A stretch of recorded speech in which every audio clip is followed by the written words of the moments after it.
So, good morning, students.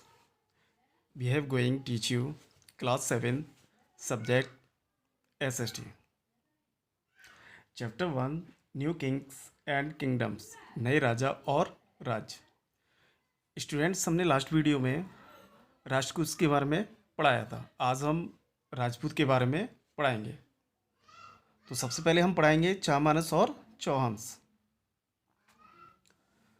So let starts. Chahamanas were later known as the चौहानस।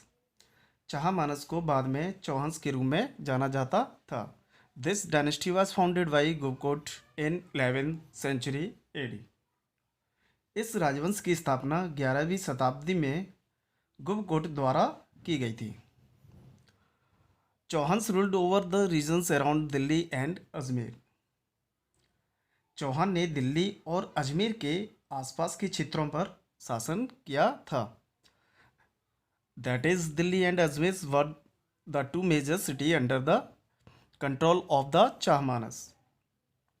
अर्थात दिल्ली और अजमेर दो प्रमुख शहर जो चाहमानसों के नियंत्रण में थे। पृथ्वीराज थर्ड 1162-1192। पृथ्वीराज तृतीय, जिनका शासनकाल 1162 ईस्वी से 1192 ईस्वी तक रहा, was the greatest rulers of this dynasty.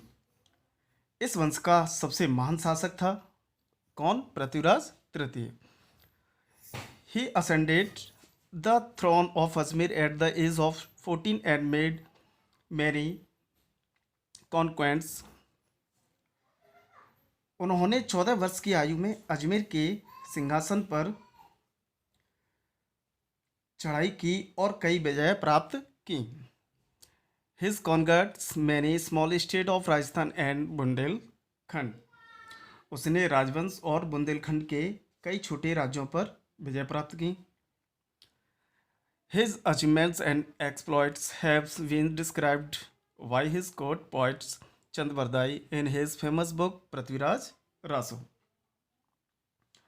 उनकी कल्पनाओं और कारनामों का वर्णन उनके दरबारी कवि चंद्रवरदाई ने अपनी प्रसिद्ध पुस्तक पृथ्वीराज रासो में किया।